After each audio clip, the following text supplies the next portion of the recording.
During my darkest days, I made some stupid choices. Choices I most definitely wasn't proud of. Some of the decisions that I made, I think are probably best left unspoken about. But all in all, the decisions that led me there were definitely leading me towards potentially murky future, a life sentence, or even dead. I remember I used to have benders where I'd leave the house on a Thursday or a Friday and I'd not return until the following Tuesday. And this one occasion, it springs to mind. I remember waking up, it must have been Sunday morning. The sun was coming up. It was in my eyes. I couldn't really see. And there was this guy, and he was stood over me, and he was shouting, but I couldn't make sense of what he was saying. My head was all over the place. And as I was trying to get up, he was shouting louder, and he was effing and blinding. And then it started making sense. He was like, "I want to call the fucking police. What the fuck have you done?" And I was like, "What the fuck?" I was all over the place. And as I stood up, I looked down. There was a fence. I must have fallen into this fence, smashed his fence up. Not smashed up, like smashed it over as I've fallen. And on that fence, there was a silhouette of me. But around me was all wet, where it just been raining through the night. And then he was like, "I'm calling the police." And I just bolted. I just fucked off. I just didn't even pay attention to what he was saying. I just carried on running for ages. And I was just thinking, when I stopped, and I was just like hiding in these bushes, and I was like waiting there. And I was like, "Oh shit, the police are coming. Why was that? Oh, criminal damage. What else did I do in that house? Was I in the house? Was I at a party?" I couldn't even make sense. My head was just going round and round and round. Some of these days, I just think, would I have rewound time? Would it have made it different? I don't know. Would I have chose a different path? I don't know. Would the decisions been different? I don't know. But I can say this, that they molded me and they pushed me into the person that I'm becoming now. There's pros and cons to getting a fresh start. Me having a fresh start might mean being able to forget some of the painful memories, taking a more straightforward path. But on the flip side, it might also mean missing out on the lessons, those experiences, all of these things that taught me. I wouldn't have been able to resonate with people on the same level. People who are going through a similar phase in their life and don't know where to turn to. My pain and my struggles will hopefully serve as a beacon of hope, especially for those younger than me. Younger men, women out there looking for a little bit of guidance, who have got no father, no older brother. I know what it feels like. And I had to go at it on my own because some of the choices I made were solely on me. I couldn't bring other people into them. Now, don't get me wrong, I had family and I had a couple of friends and they did the best they could. But there were just some things I had to fight through on my own. And if you're watching this, you're in the right place. I got you. I know how it feels to be lost, to be lonely and scared. But the whole time trying to wear a smile to stop anyone asking any questions. I knew I had to change. The sooner rather than later. There's a few things that triggered me to change. I remember this one time, I was itching to go out. I had no money. I was searching around the house. I was looking in piggy banks, my old jeans, back of the sofa, you name it, I searched it. And in the end, my mum watched me go around the house. She watched me walk around trying to find some money to go out. And I knew why she wasn't going to give me any money at first. It was because she didn't want me to go out, because she knew the outcome of the situation. I seen her get out her purse. When she got out her purse, she had this little money bag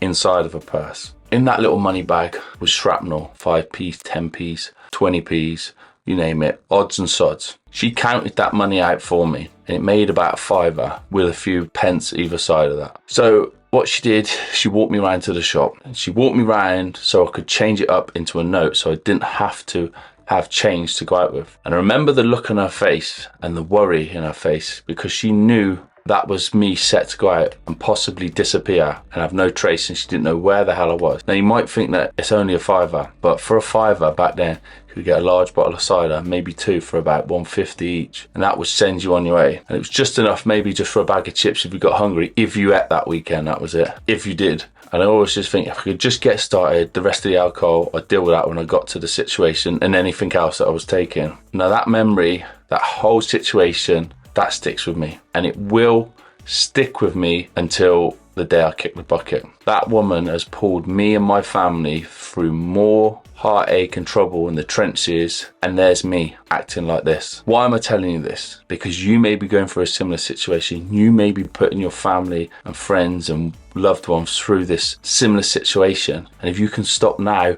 it may prevent some of this hurt that I had to go through, that you may not have to endure. As much as the situation still rips me apart, I know I had to go through it. It's because if I didn't go through it and I had to feel that way, feel that low, and watch her suffer, in a sense, how much longer would it have been before I started to want to change? And even felt the urge to, like, if there was none of these situations, none of this hurt, me watching people fall apart, worry and their anxiety, I may have never wanted to change. I may have just carried on, ended up down that path. Like I said, my mum has pulled us through some trenches more than once. And for me to make her feel like that is shameful. But I'm grateful on the other hand, because it gave me the nudge. It gave me the realization and the urge I needed, which I needed to change. After all the downfalls and all the friends that left me when times were hard and I was going through the most difficult situations, friends I believed had my back, believed in me no matter what. People I thought would be there through anything, do anything for me. There's a saying that my sister said to me, you're not growing up unless you're losing friends. And it's been so true, as when I was younger, I believed, oh lads, no, nothing's ever going to get in the way no matter what. No,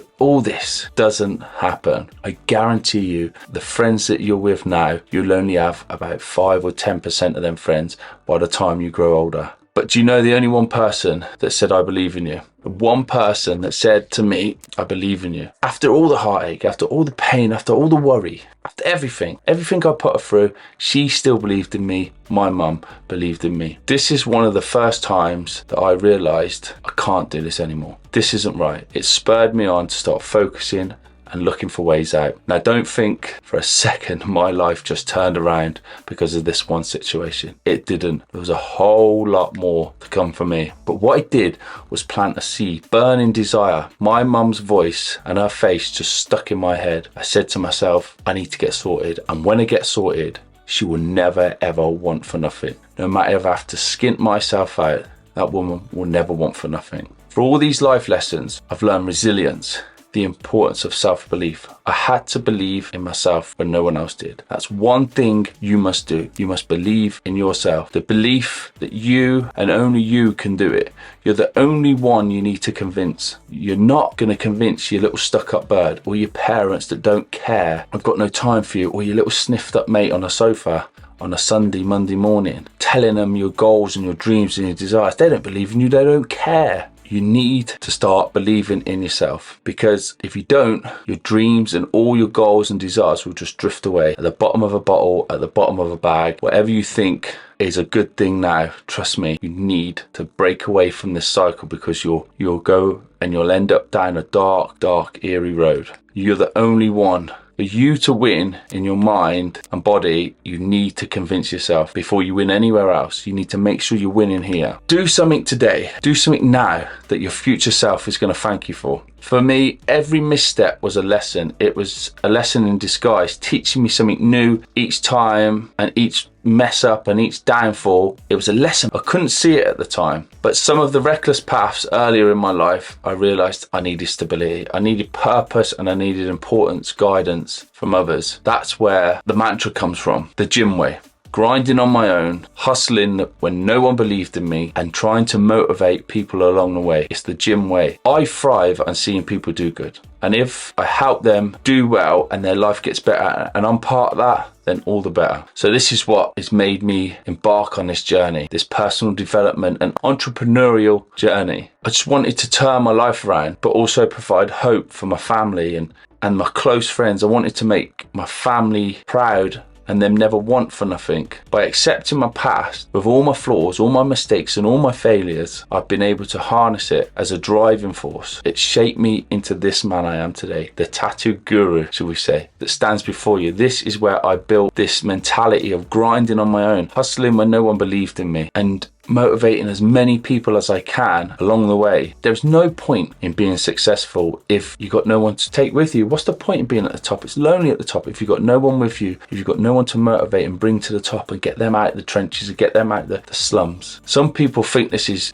crazy of me, but it's genuine. I genuinely thrive and seeing people do good. I actually love people doing well. Even if I don't like that person, doesn't mean I have to break bread with them. They still have to eat. It just means not on my table. My whole life has made me value this journey, and it's not just a destination. I genuinely, when I look back, I value some of these lessons, and some of them, they did hurt and they did bring me to my knees, but I got back up and I'm here now, and I know that you can have the same path and the same situations and come out of it. And I often ask myself, if I had a magical remote tomorrow, would I rewind time and would I use it? Trust me on this, it's been tempting for me to say yes, to erase all the errors, the heartache and the loss. But I wouldn't, because each mistake, every hardship, every lonely night, tear-filled days has crafted me, has crafted this person I am today, has crafted this life's legacy. And without those experiences, I might not have had the drive, the inspiration to impact lives as I strive to now. I look for the lessons in this situation. I look for all, as corny as it sounds, I try to look for the good in it, just to see